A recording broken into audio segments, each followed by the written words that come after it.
వాళ్ళు 2 ఏళ్ళు నమ్మకం అని వాళ్ళు చెప్పుకుంటున్నారు. జనం అనాలి కదా, వాళ్ళకి వాళ్ళే అనుకుంటా ఉన్నారు. ఇక ఏ విధంగా ఆడబిడ్డలకు చావు కబురు చల్లగా చెప్పారో మనం అంతా కూడా చూసాం.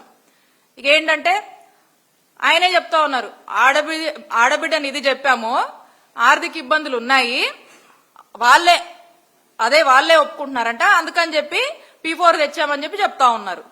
ఇక దాని అర్థం ఏంటి? చంద్రబాబు నాయుడు గారే హామీలు ఇచ్చారు, ఆయనే ఆర్థిక ఇబ్బందులు ఉన్నాయని ఒప్పుకుంటున్నారు. ఇక ఆయనే ఇవ్వటం లేదని ఆయన స్పష్టం చేసి ఆయనే చెప్పారు కదా. ఇది మోసం కాదా, ఇది దగా కాదా, ఇది చీటింగ్ కాదా అని అడుగుతా ఉన్నాను. ఇక 143 పథకాలు ఇస్తామని ఇక హామీ చెప్పి ఏదో 2 ఏళ్లలో అమలు చేయకుండా అదేదో సాధించినట్టు మరి ఒక్కో పథకానికి ఇప్పుడే కూడా వాళ్ళే చెల్లుచీటి రాస్తున్నారంటే దీన్ని బట్టి అర్థమవుతా ఉంది. వాళ్ళు ఇంతకుముందు తెలీదా వీళ్ళకి డబ్బులు లేవని, లేదా ఉన్న డబ్బులు సరిపోవు, వస్తే అధికారంలోకి వస్తే ఇవన్నీ మనం హామీలు ఇస్తున్నాము, వచ్చాక ఇవన్నీ అమలు చేయడం సాధ్యం కాదని తెలీదా? ఇప్పుడు మాయమాటలు చెప్తా ఉన్నారు. చంద్రబాబు నాయుడు గారి అనుభవం ఎంత? 45 ఏళ్ళు ఇండస్ట్రీగా చంద్రబాబు నాయుడు గారు 4 సార్లు ముఖ్యమంత్రిగా చేశారు కదా ఆయన. మరి 4 సార్లు ముఖ్యమంత్రిగా చేసిన అనుభవం చంద్రబాబు నాయుడు గారికి ఉంది కదా. అప్పుడు తెలీదా ఈ లేనిపోని హామీలన్నీ ఇచ్చేసి ప్రజల్ని మోసం చేసిన వాళ్ళం అవుతామేమో, ఇవన్నీ ఇవ్వడం సాధ్యపడదని మరి మేనిఫెస్టో రాసినప్పుడు తెలీదా? సూపర్ 6 రాసినప్పుడు తెలీదా చంద్రబాబు నాయుడు గారికి? ఇప్పుడు 2 ఏళ్లకే వచ్చి ఏ విధంగా చేతులెత్తేసి ఏ విధంగా మరి ప్రజల్ని మోసం చేస్తూ, మహిళల్ని మోసం చేస్తూ, రాష్ట్రంలో ఉన్నటువంటి అందరినీ మోసం చేస్తూ చాలా సింపుల్ గా ఇలాంటి చావు కబుర్లు, ఇలాంటి మీటింగ్లు పెట్టి చల్లగా చెప్తున్నారంటే రాష్ట్ర ప్రజలకు ఇప్పటికే అర్థమైపోయింది. ఇక గతంలో కూడా చూసాం చంద్రబాబు నాయుడు గారి పాలనలో. అసలు ఆయన పాలనన్నా, గతంలో ఆయన పరిపాలనన్నా, ఆయన మాటలన్నా ఇవన్నీ కూడా ఉట్టిట్టు గాలి మాటలు లాంటివని తెలుసు. ఇక ఒక మాట ఇచ్చాడంటే ఆ మాట మీద నిలబడేది లేదు, సచ్చేది లేదు. క్రెడిబిలిటీ లేని మాటలు క్రెడిబిలిటీ చంద్రబాబు నాయుడు గారికి లేదని ప్రజలకు స్పష్టంగా తెలుసు. ఏదో అబద్ధపు మాటలు చెప్పి ఏదో జగనన్న కన్నా ఇంకా మించిస్తామని చెప్పి ఆశ చూపించి జనం ఏమనుకున్నారు, జగన్మోహన్ రెడ్డి గారు ఇస్తున్నవన్నీ కూడా టయానికి అకౌంట్ లోకి వస్తున్నాయి, ఈయన అంతకన్నా మించిస్తానంటే అదేంది ఎట్లా చెప్తున్నాడు అని చెప్పి వాళ్ళని ఆశపెట్టి మోసం చేసి ఓట్లు వేయించుకున్నారు. ఇప్పుడు తీరా ఈ 2 ఏళ్ల కాలంలో రకరకాల ప్లాట్ఫామ్స్ లో రకరకాలుగా ఏ విధంగా అబద్దాలు చెప్పుకుంటూ వచ్చారో అది కూడా చూద్దాం మనం. అయితే ఇప్పటికే మనం చూసాము. ఇక ఇది పూర్తి స్థాయిలో కూడా చంద్రబాబు నాయుడు గారు క్రమక్రమంగా కూడా అన్ని వర్గాల వాళ్ళని ప్రజల్ని మోసం చేస్తూనే వచ్చారు. ఇక నిన్న వారి మాటల్లో చూసాము, మేనిఫెస్టోనంట హెలికాప్టర్లో చదువుకుంటూ వచ్చాడంట.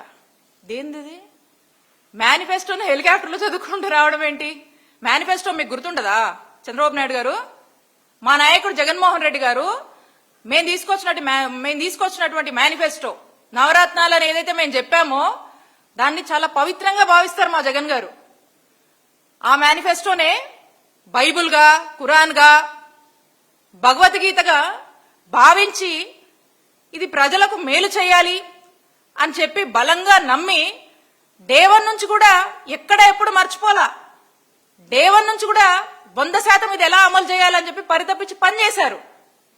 ఆ విధంగానే 99% మేనిఫెస్టోను అమలు చేసినటువంటి ఘనత జగన్మోహన్ రెడ్డి గారికి దక్కుతుంది. మీరు ఇప్పుడు 2 ఏళ్ల తర్వాత హెలికాప్టర్ లో మేనిఫెస్టో చదువుకుంటూ పోవడం ఏంటండి? ఆశ్చర్యంగా ఉంది మాకు. అంటే మీకు మేనిఫెస్టో గుర్తుండదా? ఈ హామీలు మీరు ఇచ్చినే కదా, లేదా ఆ టైంకి అప్పటికప్పుడు లేకపోతే ఎవరితో ఉన్న స్క్రిప్ట్ లాగా అది కూడా రాపిచ్చి ఏదో జనమే కదా ఈ పిచ్చి మాటలు ఏం చెప్పినా నమ్ముతారు, మనం ఏం రాసిచ్చినా వింటారు, ఆ స్పీచ్ లో చెప్పేశామంటే అయిపోయిందని అనుకున్నారు అప్పుడే మీరు.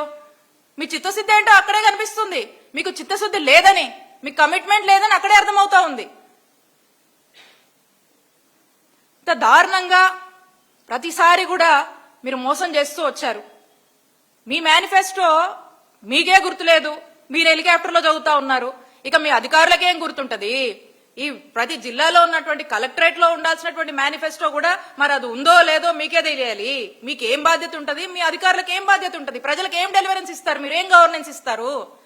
మా మేనిఫెస్టో మీరు చూసినట్టయితే సీఎం కార్యాలయం దగ్గర నుంచి సచివాలయాల దాకా ప్రతి చోట మరి ప్రతి సచివాలయం దగ్గర నుంచి, ప్రతి గ్రామ సచివాలయం దగ్గర నుంచి కూడా ప్రతి గడప వరకు కూడా మా మేనిఫెస్టోని చేర్చాము.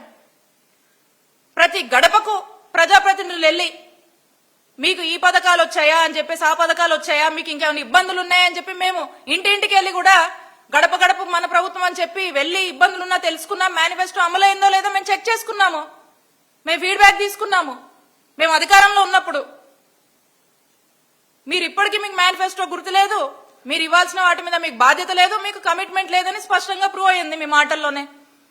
ఇక ఈ కూటమి 2 ఏళ్ల పాలనలో మొట్టమొదటిగా మనం చూసాము, బాధితులు ఎవరంటే మహిళలే.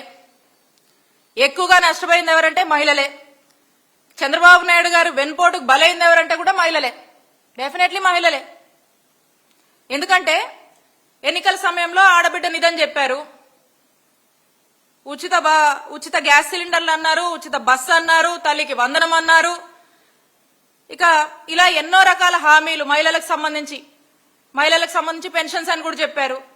మరి ఇప్పుడు చూస్తే అవేమీ లేవు, అవి మీకు గుర్తు కూడా